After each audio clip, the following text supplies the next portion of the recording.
अस्सलाम वालेकुम जी, क्या हाल जे सारे दोस्तों भाइयों ना ठीक हो जी खरीत। तो लो जी भाईजान माशाल्लाह 40 तो 45 परिंदा लैके आए हैं भाइयों की खिदमत। चेक करो जो परिंदे माशाल्लाह परिंदे चेक कर लियो जे साफ सुथरे नवे परां दे विच परिंदे ने। सारे पीसा ना शौक कराना मैं। Number 0307 1539 639 call and WhatsApp cargo all Pakistan. कला कला पीस छड्डांगा भाई मेरे शौक कर लैणगे जी माशाल्लाह जी। पहला जौनसिरा दूसरा टैडी कबूतर। लो हाँ जनाब शौक करी आओ परिंदियां ना। टैडी ते अली आलियां विचों कबूतरी है मादी है माशाल्लाह जी। चेक करो जी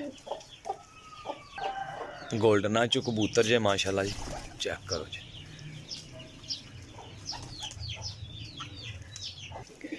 चपड़ियां चो मादी है माशाल्लाह। चेक करो जी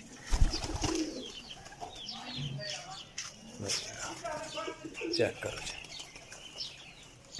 ए माशाल्लाह बच्चा जे जी रात नूं फड़न होया सी बच्चा। चेक करो जी लो जी माशाल्लाह अली आलियां विचों कबूतर जे। चेक करो जी लो जी माशाल्लाह मादी है काले फुल्लियां चो।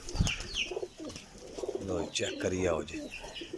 लो जी माशाल्लाह काले फुल्लियां च नारे।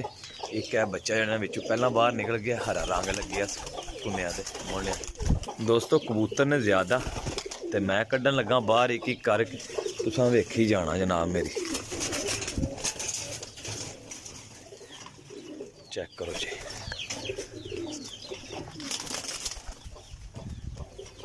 लो जनाब चेक करिए। लो हाँ जनाब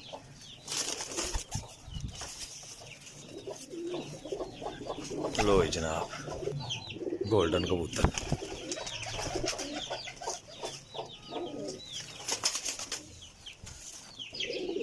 दोस्तों ए ने 25 पीस हो गए ने। चेक करो जी माशाल्लाह चेक कर लो जी 25 पीस ने। नंबर नोट कर लो जी 0307 1539 639 call and WhatsApp cargo all Pakistan. Location Sarai Alamgir Jhelum. ठीक है जी माशाल्लाह चेक करो जी। लो जनाब चेक करिए। लो जनाब चेक करिए।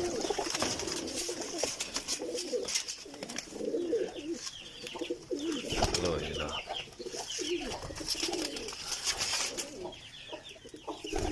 चलो जी लो जी दोस्तों एने माशाल्लाह बेताली कबूतर।